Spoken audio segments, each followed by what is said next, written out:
बिस्मिल्लाहिर्रहमानिर्रहीम।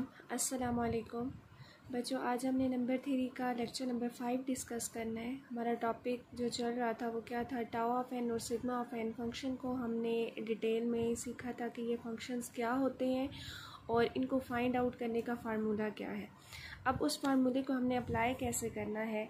आपके पास एक क्वेश्चन है, find tau of 7056 and sigma of 7056। अब देखें, टाउ फंक्शन के बारे में हमने क्या पढ़ा था। टाउ फंक्शन हमें क्या देता है, किसी भी नंबर के पॉजिटिव डिवाइसेस की तादाद, और सिग्मा फंक्शन हमें क्या देता है, पॉजिटिव डिवाइसेस का सम। अब अगर ये नंबर देखा जाए तो ये एक बड़ा नंबर है। अब इसके लिए टेक्निक क्या होगी, आपने सिंपल इस नंबर की प्राइम फैक्टराइजेशन करनी है। प्राइम फैक्टराइजेशन करके जो हमने कल टाउ और सिग्मा फंक्शन के लिए फार्मूला फाइंड आउट किया था वो हम यूज़ करेंगे। ठीक है, तो चलें जी, लिखिएगा prime factorisation of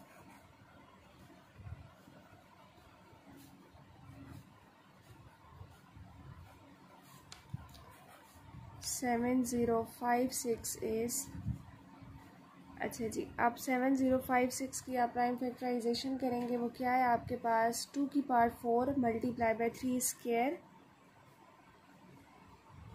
multiply by 7 square. ये आपने प्राइम फैक्टराइजेशन लिख दी। अब इस पे टाउ फंक्शन अप्लाई कर दें। नाउ टाउ ऑफ, नाउ दोनों साइड पे टाउ फंक्शन अप्लाई कर देते हैं। तो tau of 7056 is equal to tau of 2 raise to power 4 multiply by 3 square multiply by 7 square.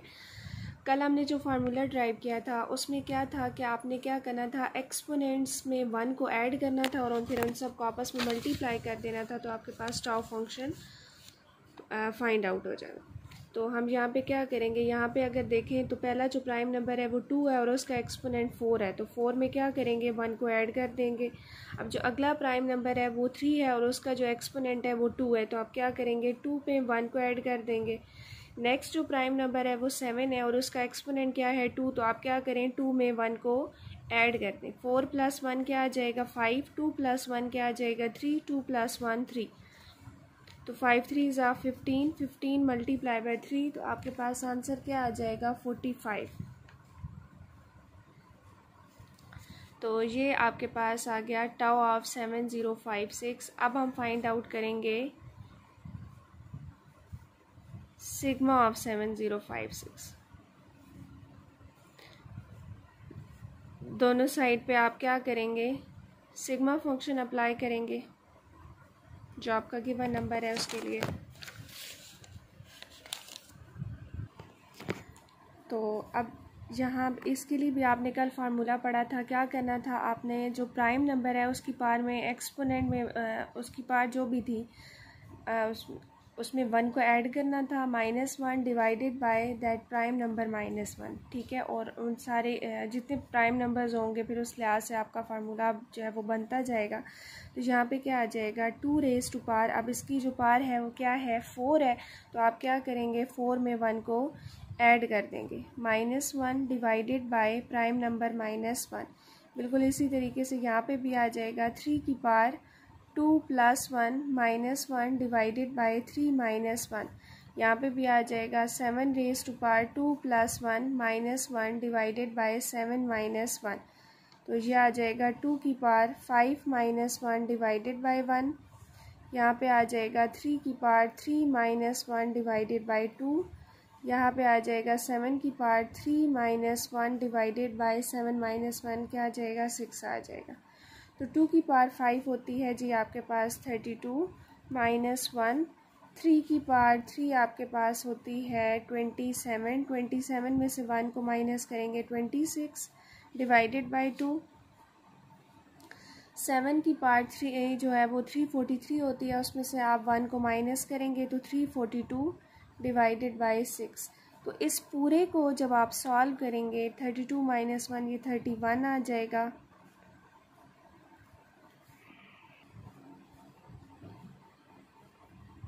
यहाँ पे 13 आ जाएगा और यहाँ पे आपके पास 56 7 आ जाएगा। अब आप इन सबको मल्टीप्लाई करेंगे तो आपके पास आएगा 22971। तो सिग्मा ऑफ 7056 क्या आ गया? 22971। नेक्स्ट आपके पास एक बहुत इंपॉर्टेंट थ्योरम है टॉ ऑफ एन से related. Let n be any integer greater than 1। N हमारे पास कोई भी इंटीजर है जो ग्रेटर देन 1 है। Then tau of n is odd. Tau of n odd होगा if and only if n is a perfect square. तो हमने डिस्कशन किस पे करनी है कि टॉ ऑफ एन आर्ड कब होगा, उसके लिए इफ़ एंड ओनली इफ़ के साथ कंडीशन है जब एन हमारे पास क्या होगा? Perfect square. तो चलिए हम इसे प्रूव करते हैं। अब जो स्टेटमेंट में हमें गिवन है वो क्या गिवन है कि n जो है वो कोई भी इंटीजर है जो कि ग्रेटर देन 1 है, और हमने थ्योरम पढ़ा हुआ है कि कोई भी इंटीजर अगर ग्रेटर देन 1 है तो उसकी प्राइम फैक्टराइजेशन एग्जिस्ट करेगी। तो हम n की प्राइम फैक्टराइजेशन कंसिडर करते हैं, फिर हम उस पर टाउ फंक्शन अप्लाई करेंगे और फर्दर हम देखेंगे कि टाउ ऑफ एन आर्ड कब हो सकता है। ठीक है, तो उसके लिए हमारे पास फिर जो एट द एंड रिजल्ट निकलेगा वो यही निकलेगा कि टाउ ऑफ एन आर्ड हो सकता है जब हमारे पास n क्या हो? परफेक्ट स्क्वायर हो। तो चले हम पहले n की प्राइम फैक्टराइजेशन कंसिडर करते हैं। चलें, given that n is greater than 1 mention करते हैं, इसका प्रूफ करते हैं।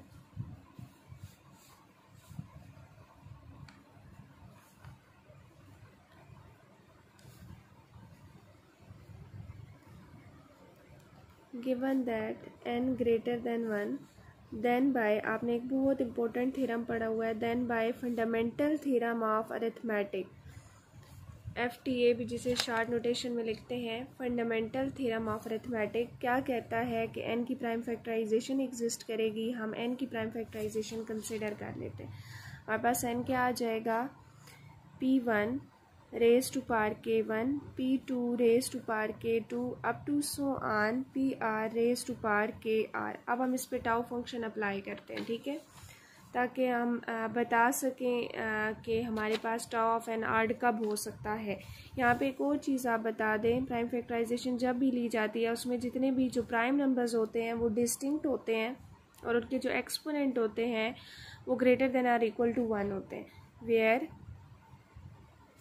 PI's are distinct primes and KI greater than or equal to 1। ठीक है, और I की वेरिएशन क्या है? 1 इज़ लेस देन और equal to I is less than और इक्वल टू R। I जो है वो 1 से R तक वेरी कर रहा है। ठीक है, now tau of n is equal to tau of n किसकी इक्वल है? P1 raise to power K1, P2 raise to power K2 up to so on PR raise to power KR। अब वही आप लोगों ने अभी जो मैंने आपको अप्लाई भी करवाया, टाउ फंक्शन को फाइंड करने के लिए फार्मूला क्या होता है? सिंपल, आप एक्सपोनेंट में 1 को क्या करते जाते हैं? ऐड करते जाते हैं। तो आपके पास क्या आ जाएगा? K1 + 1, K2 + 1 up to so on KR + 1। अब हमारे पास अगर आप इस चीज़ को देखें तो टाउ ऑफ एन आर्ड कब हो सकता है? जब ये जो रिज़ल्ट है, ठीक है, K1 + 1 into K2 + 1 up to so on KR + 1, ये आर्ड होगा। और ये आर्ड कब हो सकता है? जब ये इंडिविजुअली जितने फैक्टर्स हैं K1 + 1, K2 + 1 up to so on KR + 1, ये सारे क्या हों? ये आर्ड हों, क्योंकि हमें पता है कि जो आर्ड नंबर्स होते हैं उनका प्रोडक्ट क्या होता है? आर्ड होता है। ठीक है, तो अब ये जो नंबर्स हैं ये अलग-अलग आर्ड कब हो सकते हैं? जब KI's इवन हो। ठीक है, KI's जब इवन होंगे तो इवन में 1 को ऐड करेंगे तो हमारे पास ऑड नंबर आएगा। ठीक है, तो इसका मतलब है KI's इवन हो। और हमने एक बहुत इंपॉर्टेंट थ्योरम जो है वो पढ़ा हुआ है कि अगर KI's हमारे पास जो है वो इवन हो तो जो नंबर होता है वो क्या होता है? वो परफेक्ट स्क्वायर होता है। ठीक है, ये जो थ्योरम है कि आपके पास कोई भी नंबर गिवन है तो वो परफेक्ट स्क्वायर कब होगा? If and only if KI's are even. मतलब अगर आप प्राइम फैक्टराइजेशन गिवन है इसी तरीके से और KI's एक्सपोनेंट है, तो जब आपके पास KI's इवन होंगे तो उस केस में n जो है वो परफेक्ट स्क्वायर होगा। अगर ये थ्योरम आपने नहीं किया हुआ तो ये थ्योरम एज अ असाइनमेंट आप लोगों ने वैसे भी सॉल्व करना है। ठीक है, तो बुक के अंदर आपके है, आप उसे देख सकते हैं। तो उसी चीज़ को मैं यहाँ पे यूज़ भी करूँगी। तो चलें लिखते हैं, tau of n is odd if and only if k1 plus 1, k2 plus 1 up to so on kr plus 1 is odd. अब ये कब पॉसिबल है? That is if and only if ki plus 1 is odd. और i कहाँ से कहाँ तक very कर रहा है? स्टार्ट में मैंने आपको बताया 1 से r तक. दैट इज़ अब ये कब पॉसिबल है? If and only if k i's are even. That is k i is equal to 2mi. 1 is less than or equal to I is less than or equal to r. Then by the theorem,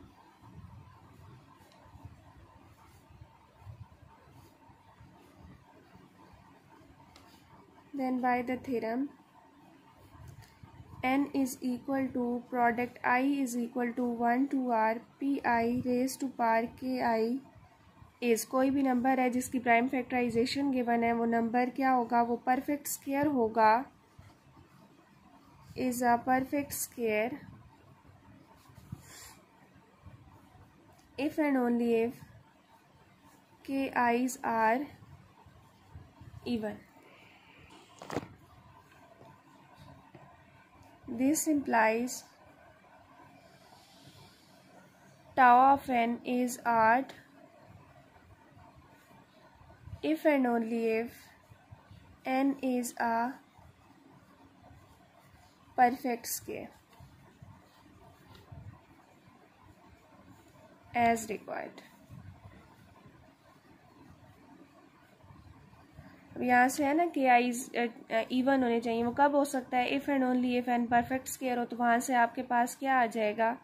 then by the theorem कोई भी number है वो perfect square होगा if and only if k i's are even. अगर के eyes even है तो इसका मतलब ये हुआ कि टाउ ऑफ एन आड होगा if and only if n is a perfect square. तो इसी से रिलेटेड एक दूसरा थ्योरम है, वो भी हम सॉल्व करते हैं. तो चलिए नेक्स्ट थ्योरम को डिस्कस करते हैं.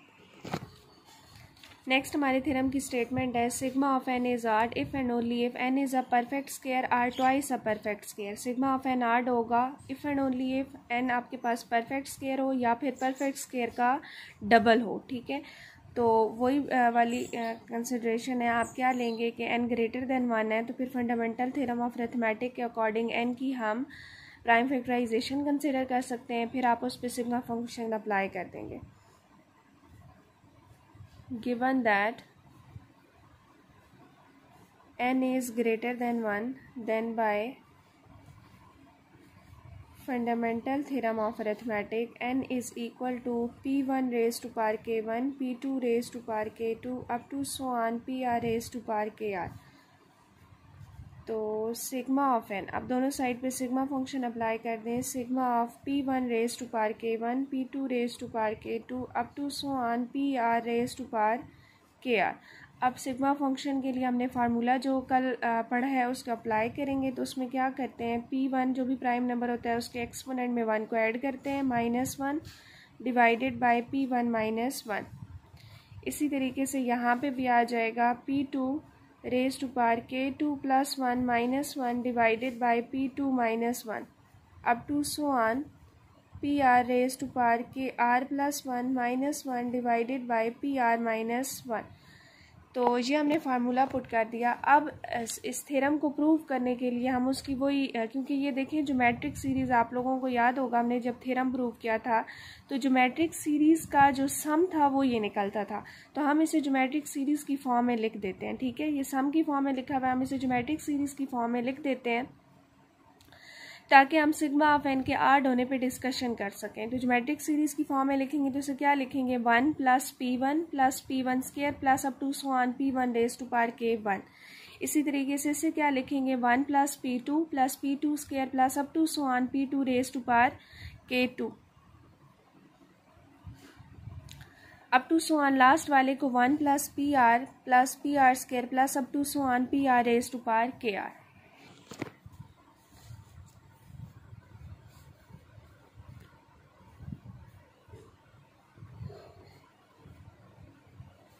1 plus P1 plus P1 square plus up to so on P1 raise to power K1।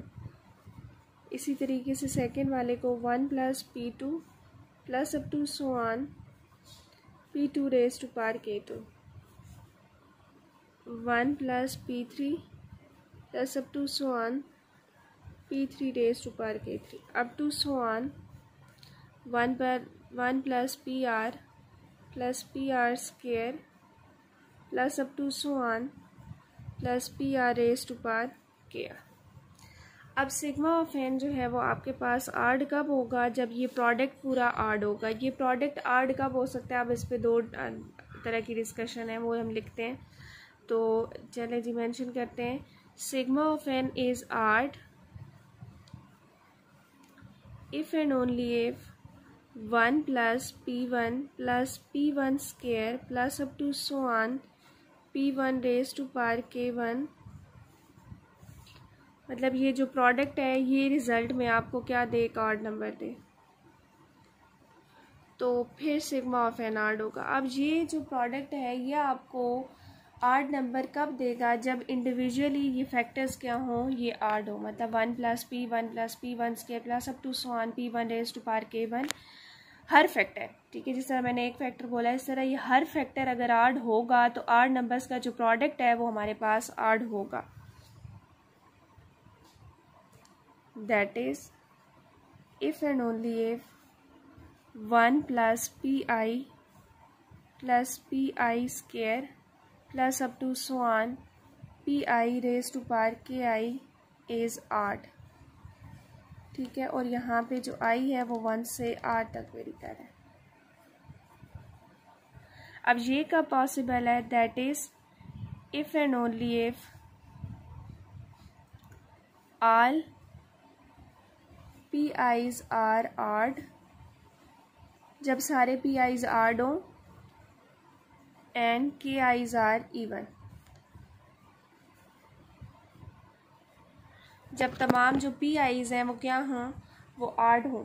और जो KIs हैं तो जो एक्सपोनेंट है वो आपके पास क्या हो, इवन हो। इसे आप एग्जांपल के थ्रू देख सकते हैं, ठीक है।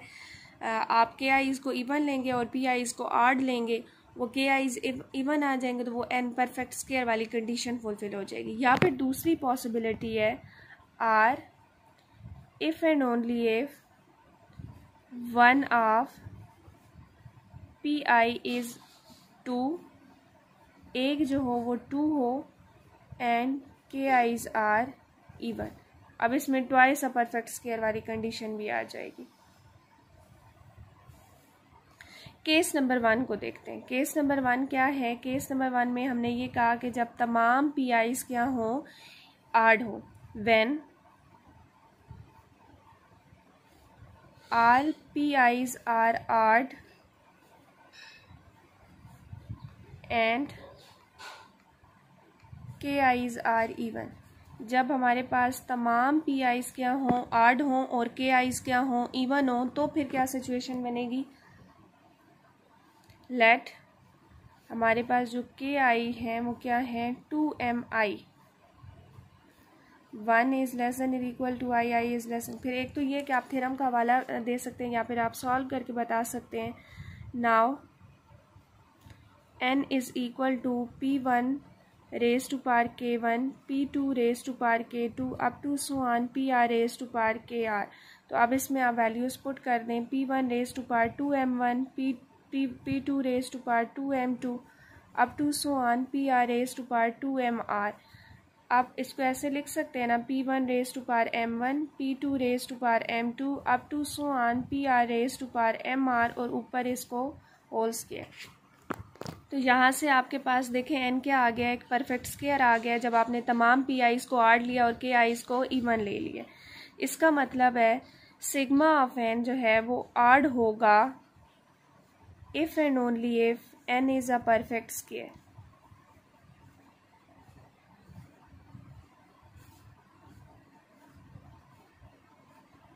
तो एक केस डिस्कस हो गया, आप सेकंड केस को डिस्कस करते हैं। केस नंबर 2 है, if P1 is equal to 2 and k i's are even. जब P1 हमारे पास 2 हो और के आईज इवन हो, लेट के i is equal to 2mi। ठीक है, और यहाँ पे हम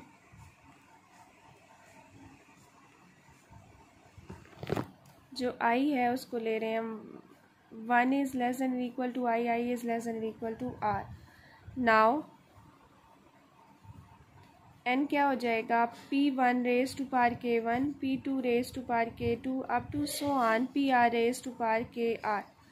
तो एक जो P1 है वो तो मेरे पास 2 है, तो 2 raise to power 2m1, P2 raise to power 2m2 up to so on PR raise to power 2mr। अब आपके पास क्या आ जाएगा, is equal to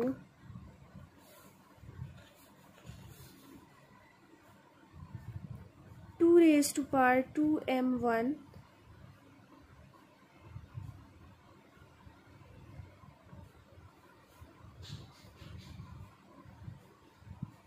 P1 raise to power P2 raise to power 2m2 up to so on PR raise to power 2mr। चले अब इसको क्या लिख सकते हैं, 2 raise to power m1 P2 raise to power m2 up to so on PR raise to power mr। और इसको पर अभी भी देखें तो ये n परफेक्ट स्क्वायर बन गया। अच्छा, एक केस हमने अब हमने K1 जो था उसको इवन लिया, अगर हम K1 को ना ऑड ले लें तो क्या सिचुएशन पॉसिबल होगी। Take K1 is equal to 2m1 plus 1, then n is equal to 2 raised to power 2m1 plus 1, P2 raised to power 2m2 up to so on PR raised to power 2mr। तो अब ये क्या हो जाएगा आपके पास, इसको आप लिख सकते हैं ना, 2 into 2 raised to power m1 P2 raised to power 2m2 up to so on PR raised to power 2mr। तो 2 raised to power m1 P2 raised to power m2 up to so on PR raised to power mr whole square. तो आप देख सकते हैं कि ये twice a perfect square बन गए। This implies sigma of n is odd if and only if n is a perfect square or twice a perfect square।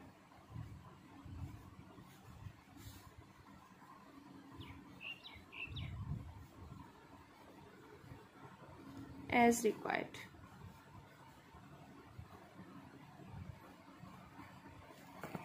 चलें जी, आपका सॉल्व हो गया ये थ्योरम। आज के लिए इतना ही, अपना काम सॉल्व करके मुझे सेंड कर दीजिएगा। अल्लाह हाफिज़।